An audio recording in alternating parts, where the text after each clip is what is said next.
Next guest comes from Denver, Colorado. He is part of the top 3% of real estate agents nationally. Please welcome to the show, James Crocker, broker owner of Crocker Realty. James, welcome to the American Dream. Thank you, Sarah. Well, we're so glad to have you here today. And I just want to ask you in regards to the Denver market, home values have risen dramatically over the past 7 years. Are we about to see a bubble burst, perhaps? This is a question that a lot of people ask me. The answer to the question is absolutely not. Currently in Denver, we have about 1 month of inventory. What that means for the layman is that if no one put their home on the market starting today, it would take about 1 month to sell all of the current inventory.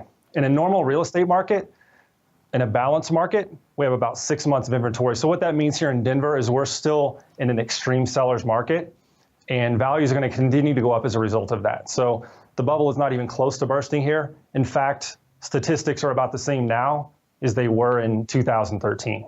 Okay. All right. So we're going to see what we've seen since that time. Perfect. So what do you think is your short-term and long-term forecast for the Denver real estate market?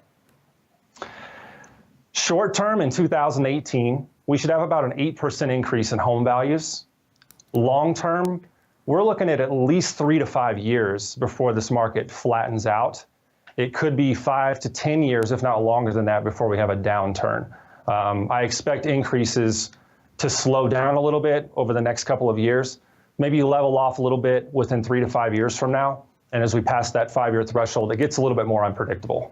Okay, so maybe if you do own a home now and you're thinking about leaving in the next couple of years, it might be best to get ready to put your house on the market this year if you're anticipating that home values are going to rise about that 8.5%. Sure. If someone's thinking about moving out of state, I would recommend waiting a year or two. I think they'll get more money for their investment if they wait a little bit more time. Well, as far as your short-term and long-term predictions, what do you think that means for potential home buyers and also for people who are getting ready to sell their home? Well, for a person that's thinking about buying, if they wait a year to buy a house, for example, they're going to pay about 8% more a year from now. So a $300,000 house today is going to cost approximately $324,000 a year from now. Not only are they paying $24,000 more, they're not getting that equity they would have gotten. So that's a $48,000 cost just waiting a year. And that doesn't take into consideration the fact that interest rates are on the rise and their mortgage payment is going to be higher at that time. So for buyers, buy now, don't wait unless you want to rent for the next 5 years until we potentially have a market downturn. Buy it sooner rather than later. For people that are thinking about selling, if the person is moving out of state, now's a good time to sell. A year or two from now would be maybe even a better time to sell because values are going to go up. But if a person is thinking about upsizing or downsizing and selling their home in order to do that, doing that sooner rather than later is going to benefit them because as interest rates rise, the new mortgage they have on their next purchase is going to make that cost more expensive for them. So they would be better off moving sooner rather than later. Okay. And just before we wrap up here, springtime is generally known as a good time of year to get houses ready to put on the market to sell.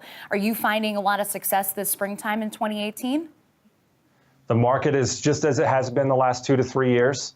It's great. It's been great all winter. And as we head into spring and summer, the kids are out of school. It's a lot easier for people to move. So both on the seller and buyer side, it's going to be a crazy spring and summer, just like it has been in years past. All right. So definitely a busy season for you, James.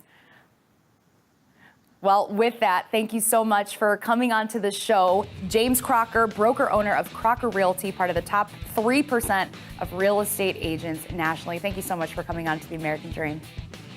Thanks for having me, Sarah. And don't go anywhere. The American Dream will be right back.